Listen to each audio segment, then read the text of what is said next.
Good morning, students. Today we are going to learn about vernier caliper. Vernier caliper and screw gauge. So first நம்ம length measure பண்றதுக்கு metre scale மீட்டர்னால நம்ம measure பண்ணுவோம் அப்படின்னு சொல்லியிருந்தோம். ஓகேவா? அப்ப வந்து வேற வந்து length வந்து மெஷர் பண்றதுக்கு வேற என்னென்ன யூனிட்ஸ்லாம் நம்ம வந்து யூஸ் பண்ணுவோம் அப்படின்னா சென்டிமீட்டர் நம்ம சொல்லுவோம், மில்லி மீட்டர்லாம் நம்ம வந்து யூஸ் பண்ணுவோம். ஓகேவா? எஸ்ஐ யூனிட் வந்து மீட்டர் அப்படின்னாலும் நம்ம வந்து வேற யூஸ் பண்ணக்கூடிய யூனிட்ஸ் வந்து சென்டிமீட்டர், மில்லி மீட்டர்லாம் நம்ம வந்து யூஸ் பண்ணுவோம். ஓகேவா? இப்ப மீட்டர் ஸ்கேலை யூஸ் பண்ணி நம்ம லென்த்தை மெஷர் பண்ணும்போது அந்த மீட்டர் ஸ்கேல்ல நீங்க பாத்தீங்க அப்படின்னா சென்டிமீட்டர், மில்லி மீட்டர்ஸ்ல வேல்யூஸ் கொடுத்துருப்பாங்க. நீங்க ஸ்கேல பாத்தீங்க அப்படின்னா ஒரு சென்டிமீட்டர் வந்து ஒரு சென்டிமீட்டர்ல 10 டிவிஷன்ஸ் இருக்கும். அந்த இருக்கக்கூடிய ஒவ்வொரு டிவிஷனுமே வந்து 1 மில்லிமீட்டர். பட் 10 மில்லிமீட்டர் சேர்ந்ததான் என்ன அப்படின்னா 1 சென்டிமீட்டர். இது மீட்டர் ஸ்கேல்லே வந்து இந்த மெஷரிங் வந்து இருக்கும். அப்ப மீட்டர் ஸ்கேல்ல இருக்கக்கூடிய லீஸ்ட் வேல்யூ எது? அந்த 1 மில்லிமீட்டர் தான் வந்து மீட்டர் ஸ்கேல்ல இருக்கக்கூடிய 1 least value, the smallest length which can be measured by the meter scale. Metre ஸ்கேலை யூஸ் பண்ணி நம்ம மெஷர் பண்ணக்கூடிய அந்த ஸ்மாலஸ்ட் லென்த்தை நம்ம என்னன்னு சொல்லுவோம் அப்படின்னா லீஸ்ட் கவுண்ட்னு சொல்லுவோம். ஓகேவா? Next least count of a scale is 1 millimeter. அப்ப மீட்டர் ஸ்கேல்ல இருக்கக்கூடிய least count என்ன அப்படின்னா 1 millimeter. We can measure the length of object up to 1 millimeter accuracy with this scale. அப்ப மீட்டர் ஸ்கேலை யூஸ் பண்ணி நம்ம 1 millimeter முடிக்க ஒரு ஆப்ஜெக்டோட லென்த்தை நம்ம அக்யூரேட்டா மெஷர் பண்ணலாம். வெர்னியர் கேலிப்பரை யூஸ் பண்ணி அப்ப வெர்னியர் கேலிப்பர் ஸ்க்ரூ கேஜ்லாம் எதுக்காக மேம் யூஸ் பண்றாங்க அப்படின்னா வெர்னியர் கேலிப்பர் வந்து ஆப்ஜெக்டோட டயாமீட்டர், இன்டர்னல் அண்ட் எக்ஸ்டர்னல் டயாமீட்டரை ஃபைண்ட் அவுட் பண்றதுக்கு யூஸ் பண்றாங்க.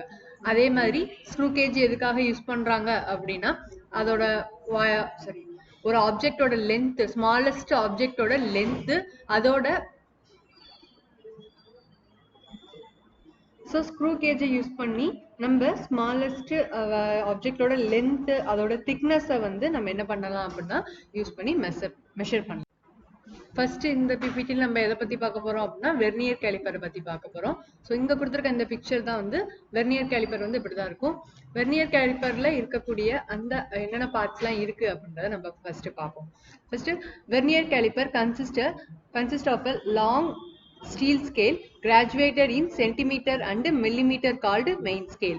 So vernier caliperல இந்த thin long steel scale இருக்குல்ல, இந்த thin long steel scaleல வந்து சென்டிமீட்டர்னாலையும் மில்லிமீட்டர்னாலையும் வேல்யூஸ் இருக்கும். ஸோ இதுதான் நம்ம என்னன்னு சொல்றோம் அப்படின்னா மெயின் ஸ்கேல்னு சொல்றோம். இந்த லாங் ஸ்டீல் ஸ்கேல தான் நம்ம என்னன்னு சொல்றோம் அப்படின்னா மெயின் ஸ்கேல்னு சொல்றோம். இதுல வேல்யூஸ் வந்து சென்டிமீட்டர்ல இருக்கும். அதே மாதிரி மில்லிமீட்டர்ஸ் நம்ம தான் சொல்லிட்டோம்ல 1 சென்டிமீட்டர்ன்றது வந்து 10 மில்லிமீட்டர்னால அந்த டிவிஷன்ஸ் இருக்குன்னு சொன்னோமா, அப்போ சென்டிமீட்டர் அண்ட் மில்லிமீட்டர்னால டிவைட் ஆயிடும். Next the left end of the main scale and upper and the lower jaws are fixed. It is called a fixed jaws. It is perpendicular to the bar. இதோட left எண்ட்ல நீங்க பாத்தீங்க, main ஸ்கேலோட left எண்ட்ல நீங்க பாத்தீங்க அப்படின்னா மேல அப்பர் ஜா இருக்கும், அதே மாதிரி கீழே லோயர் ஜாஸ் இருக்கும்.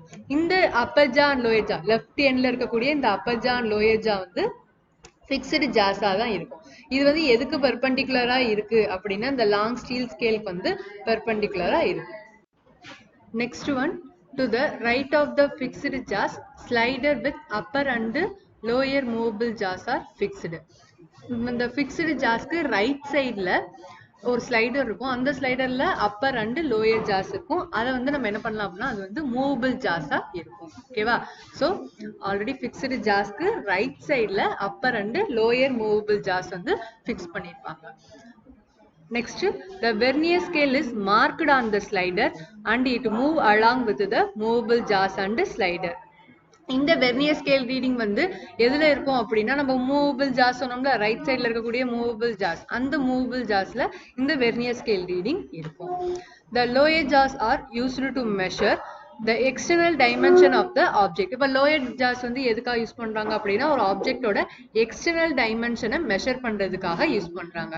அப்பர் ஜாஸ் எதுக்காக யூஸ் பண்றாங்க அப்படின்னா internal dimension of the object, ஆப்ஜெக்டோட இன்டர்னல் டைமென்ஷனை மெஷர் பண்றதுக்காக யூஸ் பண்றாங்க. நெக்ஸ்ட் அந்த வெர்னியர் கேலிப்பர்லயே நம்மளுக்கு வந்து அந்த தின் பார் வந்து எதுக்காக யூஸ் ஆகுது அப்படின்னா அதோட டெப்த் ஆஃப் த ஆப்ஜெக்டோட டெப்த் எவ்வளவு இருக்கு அப்படின்றத மெஷர் பண்றதுக்காக அந்த இதுலயே வந்து தின் ஸ்டீல் ஸ்கேல்லயே வந்து ஒரு பார் மாதிரி இருக்கு. ஓகேவா? The thin bar attached to the right side of the vernier scale is used to measure the depth of the hollow object. ஒரு அந்த ஆப்ஜெக்டோட டெப்த் எவ்வளோ இருக்கு அப்படின்றத நம்ம எதை யூஸ் பண்ணி மெஷர் பண்ணலாம் அப்படின்னா தின் பாரை யூஸ் பண்ணி மெஷர் பண்ணலாம். So next usage of vernier caliper. அப்போ வெர்னியர் கேலிப்பரை யூஸ் பண்ணி ஃபர்ஸ்ட் நம்ம என்ன ஃபைண்ட் அவுட் பண்ணணும் அப்படின்னா லீஸ்ட் கவுண்ட் ஃபைண்ட் அவுட் பண்ணணும், then range and then zero error find out பண்ணணும். The first step in using the vernier caliper is to find out its least count, range and zero error. First one least count. இப்போ least count ஓட formula என்ன அப்படின்னா value of one smallest main scale division divided by total number of vernier scale division. least count ஓட symbol வந்து LC அப்படி நம்ம denote பண்ணுவோம் least count. அதோட formula என்ன அப்படின்னா value of one smallest main scale division divided by total number of vernier scale division. அப்ப main scale ல இருக்கக்கூடிய one smallest value என்ன 1 millimeter divided by vernier scale ல இருக்கக்கூடிய total number of division என்ன அப்படின்னா 10. vernier scale ல வந்து மொத்தம் 10 divisions இருக்கும்.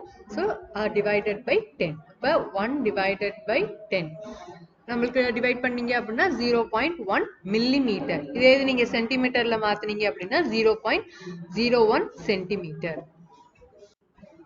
Next zero error. So zero error நம்ம ஃபைண்ட் அவுட் பண்ணணும் அப்படின்னா ஃபர்ஸ்ட் நம்ம அதுக்கு என்ன பண்ணணும் அப்படின்னா ரெண்டு ஸ்லைடரை வந்து லெஃப்ட் சைட் ரைட் சைட் ஜாஸ் இருக்குல்ல அது ரெண்டத்தையுமே நம்ம வந்து என்ன பண்ணணும் அப்படின்னா ஜாயின் பண்ணணும். ஜாயின் பண்ணதுக்கு அப்புறம் இந்த மெயின் ஸ்கேல்ல இருக்கக்கூடிய ஜீரோவும் வெர்னியர் ஸ்கேல்ல இருக்கக்கூடிய ஜீரோவும் வந்து கோயின்சைட் ஆகுதா அப்படின்றத பார்க்கணும். அப்படி கோயின்சைட் ஆச்சு அப்படின்னா அங்க ஜீரோ எரர் இல்லை. ஓகேவா? So the zero of main scale coincide with the zero of vernier scale there is no zero error. if they are coincide there is no zero error. இப்போ கோயின்சைடு ஆச்சுன்னா zero error இல்லைன்னு சொல்லியாச்சு. அப்போ coincide ஆகலை அப்படின்னா zero error இருக்குன்னு அர்த்தம். அப்படி இருக்கக்கூடிய ஜீரோ எரர் ஒன்று பாசிட்டிவா இருக்கும் இல்ல நெகட்டிவா இருக்கும். The zero error may be positive or negative. if அப்போ பாசிட்டிவ் ஜீரோ எரர் அப்படின்னா எப்படி இருக்கும் அப்படின்னா the zero of vernier is shifted to the right of the main scale. zero of vernier scale is shifted to the right of the zero of main scale. Vernier ஸ்கேல்ல இருக்கக்கூடிய zero வந்து main ஸ்கேல்ல இருக்கக்கூடிய ஜீரோக்கு right சைட்ல shift ஆயிருந்துச்சு அப்படின்னா அது positive zero error. அப்ப negative zero error the zero of vernier scale is shifted into left of the zero of main scale. அப்ப வெர்னியர் ஸ்கேல்ல இருக்கக்கூடிய ஜீரோ மெயின் ஸ்கேல்ல இருக்கக்கூடிய ஜீரோக்கு லெஃப்ட் சைட்ல ஷிஃப்ட் ஆயிருந்துச்சு அப்படின்னா அது நெகட்டிவ் ஜீரோ எரர்.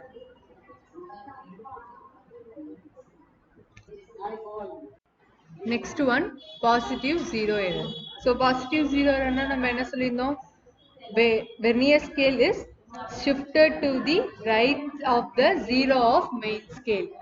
வெர்னியர் ஸ்கேல்ல இருக்கக்கூடிய ஜீரோ மெயின் ஸ்கேல்ல இருக்கக்கூடிய ஜீரோக்கு ரைட் சைட்ல ஷிஃப்ட் ஆயிருந்துச்சு அப்படின்னா அது பாசிட்டிவ் ஜீரோ எரர் சொல்லிடணும். இப்போ கொடுத்துருக்கக்கூடிய பிக்சர்ல பாருங்க மெயின் ஸ்கேல்ல இருக்கக்கூடிய ஜீரோக்கு வெர்னியர் ஸ்கேல்ல இருக்கக்கூடிய ஜீரோ வந்து ரைட் சைட்ல ஷிஃப்ட் ஆயிருக்கு. அப்படின்றப்ப அது என்ன ஜீரோ எரர் அப்படின்னா பாசிட்டிவ் ஜீரோ எரர். ஓகேவா? So we must correct the zero error. இந்த எரர் நம்ம என்ன பண்ணணும்? கண்டிப்பா கரெக்ட் பண்ணணும்.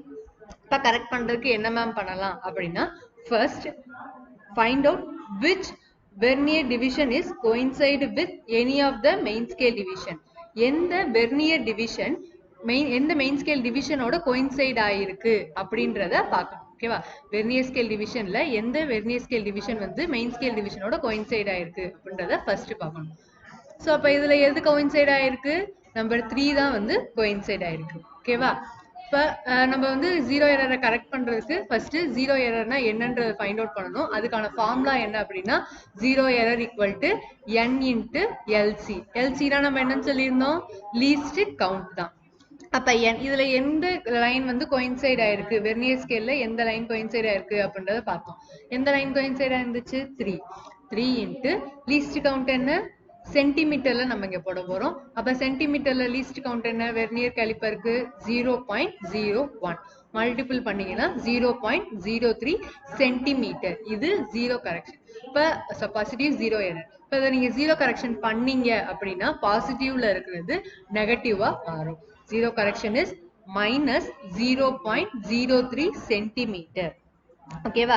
சோ ஃபர்ஸ்ட் ஜீரோ எரர் இருக்கு. அந்த ஜீரோ எரரை நம்ம என்ன பண்றோம் அப்படின்னா ஃபைண்ட் அவுட் பண்றோம். எந்த ஜீரோ எரர்ன்றதை ஃபைண்ட் அவுட் பண்றோம். அதை ஜீரோ கரெக்ஷனா பண்ணும்போது அது நெகட்டிவா வரும்.